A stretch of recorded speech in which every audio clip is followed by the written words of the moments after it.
मैंने कहा फिर आप मुझे बताइए कि ये विभाग कितना पुराना है। तो उन्होंने बहुत गर्व के साथ बताया कि एल्टे विश्वविद्यालय हंगरी में हिंदी का पठन पाठन को 155 वर्ष हो गए। अब कई लोगों ने प्रश्न किया कि उस समय हिंदी थी। अरे हिंदी बन रही होगी, हिंदी संवर रही होगी, पर एल्टे विश्वविद्यालय के उस समय भाषा वैज्ञानिकों को देखिए जिन्होंने इसे भाषा के रूप में पहचाना था और डिपार्टमेंट ऑफ इंडोलॉजी में एक भाषा के रूप में हिंदी को वहां सम्मिलित किया था। और आप जानकर हैरान हो जाएंगे कि सिर्फ प्रेमचंद पे वहां 37 PhD हो चुकी है एक विश्वविद्यालय में, और रविन्द्रनाथ टैगोर पे 14। और अब वो कह रहे हैं कि 21वीं सदी 20वीं सदी के समापन और 21वीं सदी के आरंभ में हमें कोई ऐसा व्यक्ति नहीं मिल रहा जिस पे हम शोध कार्य कर सकें। ये हमारी वैश्विक चिंता का विषय है कि अब हमारे यहाँ साहित्य में, संस्कृति में, भाषा में शायद ऐसे काम नहीं हो रहे हैं जिस पर शोध किया जा सके। मित्रों, थोड़ी सी चर्चा हिंदी के विश्व का कर लेते हैं। 10-5 मिनट का समय है, मुझे रोको मत।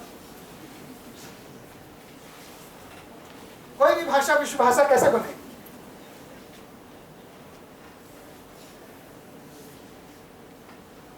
मैंने आपको बताया उपयोग करने वालों की संख्या के आधार पर। जितने लोग उपयोग करेंगे, जितने ज्यादा लोग उपयोग करेंगे, उतनी बड़ी भाषा हो जाएगी। दूसरा, उस भाषा के पास जो शब्द भंडार है वो कितना है और कितना सहज और सरल है। यानी अभिव्यक्ति का जो माध्यम है भाषा, उसमें विपुल शब्द संपदा का बहुत बड़ा योगदान होता है। तो हिंदी के पास तो इतने पर्यायवाची हैं कि आप उसे बहुत साधारण शब्द में और बहुत उत्कृष्ट दोनों शब्दों में अभिव्यक्त कर सकते हैं। तीसरी बात है, वैश्विक स्तर पे आपकी भाषा में साहित्य क्या लिखा जा रहा है, उसकी स्वीकृति कितनी है, और वैश्विक स्तर पे आप साहित्यिक चर्चा में कितने हैं, जो एल्टे विश्वविद्यालय की मारिया नेजेशी ने मुझसे कहा। मित्रों, आपकी भाषाई और शाब्दिक संरचना कैसी है? क्या उसे सीखने में सरलता है, सहजता है, सुगमता है, या फिर रूसी के तरह, या फिर और भी कुछ भाषाएं जैसे चाइनीज, जापानीज हैं, इन भाषाओं को सीखना बड़ा कठिन होता है क्योंकि उनके उच्चारण कठिन है। मित्रों, भाषा में परिष्कार की संभावना कितनी? भाषा में परिष्कार की संभावना जब तक नहीं होगी तब तक भाषा वैश्विक भाषा नहीं हो सकती। और हिंदी के पास तो मैं ये समझता हूं कि इससे ज्यादा परिष्कार की संभावना दुनिया के और किसी भाषा में नहीं है।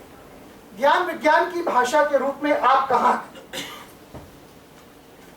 नवीनतम वैज्ञानिक उपलब्धियों, अन्वेषण, गवेषणा, आविष्कार में आप कहां हैं? अंतरराष्ट्रीय राजनीतिक संदर्भों में आप कहां?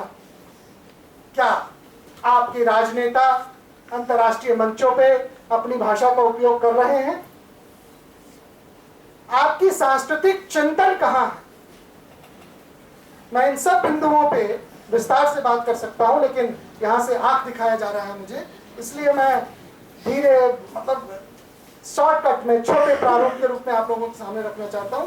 दूसरा, मानवीय और यांत्रिक अनुवाद की प्रणाली आपने कैसे अपने यहाँ विकसित की है? मानवीय अनुवाद और मशीनी अनुवाद दो अलग अलग चीज है।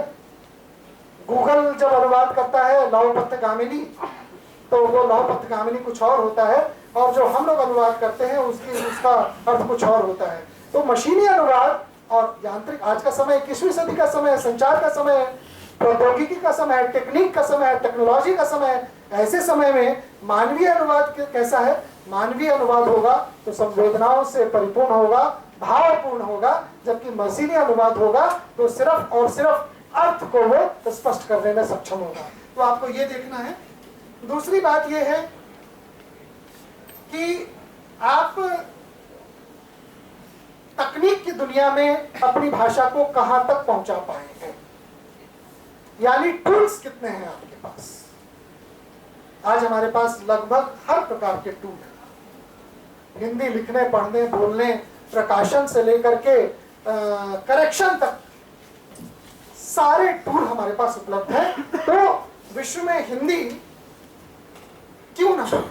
अगर ये सारी व्यवस्थाएं हमारे पास हैं और इन बिंदुओं पर अगर हम चिंता कर रहे हैं, अनुसंधान के क्षेत्र में, विज्ञान के क्षेत्र में, प्रौद्योगिकी के क्षेत्र में, तकनीक के क्षेत्र में, रोजगार के क्षेत्र में, सामरिक महत्व के क्षेत्र में, राजनीतिक आदान प्रदान में, राजनयिक कूटनीतिक के क्षेत्र में अगर आपकी भाषा जीवित है तो निश्चित रूप से विश्व में हिंदी रहेगी।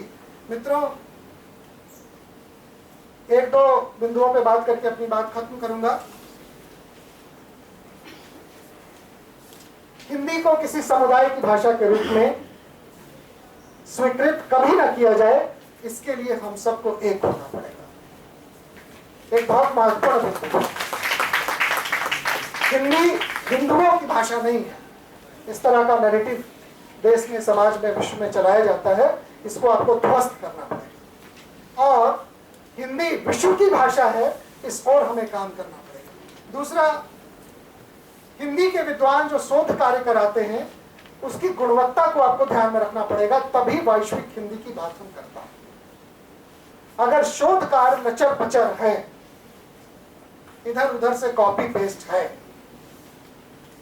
तो निश्चित रूप से आपका योगदान है वैश्विक हिंदी को, राष्ट्रीय हिंदी को कमजोर करने। तो उससे बचिए। चाहे आपके पीएचडी में 2 साल की जगह 3 साल लग जाए, 4 साल लग जाए, परंतु कुछ मौलिक हो, कुछ चिंतन हो, कुछ चिंताएं हो, कुछ चुनौतियां हो और कुछ समाधान हो, ये जरूर सुनिश्चित करें। मित्रों, अनुवाद को सरल से सरल तरीके से प्रस्तुत करना पड़ेगा। जब भी हमारे यहाँ अनुवाद करने को कहा जाता है तो इतना कठिन अनुवाद कर देता है कि आदमी परेशान हो जाता है। अभी मैं पटना गया था, पटना के एक महाविद्यालय में मुझसे कहा गया कि भैया आप हिंदी के स्पोर्ट्स के कुछ शब्दों को हिंदी में बता दीजिए। तो बड़ा ही उस दिन का माहौल जो है ज्ञातोष जी हंसी खुशी का हो गया, क्योंकि एक बच्चे ने कहा कि आप कोई भी स्पोर्ट्स का नाम लीजिए, खेल का नाम लीजिए, मैं उसका हिंदी कर दूंगा। तो एक बच्चे ने कहा कि बास्केटबॉल की हिंदी बता दूं, तो उसने कहा टोकरी गेंद। तो किसी ने दूसरी तरफ से कह दिया कि अच्छा बता दो लेडीज बास्केटबॉल का क्या होगा, तो उसने कहा छोकरी टोकरी गेंद। तो भाई ये अनुवाद की सहजता यहां भी देखो, उसका कौशल देखो, क्या अनुवाद कर रहा है, और ये आप तक संप्रेषित हो गई। कमाल की बात ये है, आप सबको याद रह जाएगा। मैं जो कुछ भी बोल के जा रहा हूं उसमें क्या याद रखेंगे मुझे पता नहीं है, लेकिन ये 2 शब्द आप याद रखेंगे। यानी अनुवाद की भाषा ऐसी होनी चाहिए जो संप्रेषित हो जाए। उसने बहुत सारे खेल, मैं उदाहरण अभी नहीं दूंगा, उसने 20 से अधिक विश्व के खेलों का हिंदी में अनुवाद कर रखा है, और वो इतना रोचक है कि 20 के 20 याद हो जाए। मित्रों, संभावनाएं विश्व भर में हिंदी को लेकर के अकूत है, अनंत है, आकाश की ऊंचाइयों तक। प्रयत्न हमें यह करना है कि हम अपनी भाषा के प्रति कितने सुचिंतित हैं, कितने निष्ठावान हैं, और अपनी भाषा से हमारा प्रेम का स्तर कितना है। अगर आप अपने घर में, हमारी माँ बहनें, मैं पिछली बार भी बोल के गया था, फिर बोल रहा हूँ, हमारी बहू बेटियां, हमारी माताएं, भाभियां जिस प्रकार का हिंदी अपने घरों में बोल रही हैं, वो निश्चित रूप से संकट ग्लोबल नहीं है, हमारा लोकल संकट है, हमारे चौखट के भीतर का संकट है। एक आध उदाहरण देके मैं अपनी वाणी को विराम दूंगा कि जब माँ कहती है कि बेटा ब्रेकफास्ट रेडी है, हैंड वॉश करके डाइनिंग टेबल पर बैठ जाओ, तो इसमें हिंदी कितनी है आप देखिए। हैंड वॉश, हाथ नहीं, आप अपनी भाषा को साफ कर रहे हैं।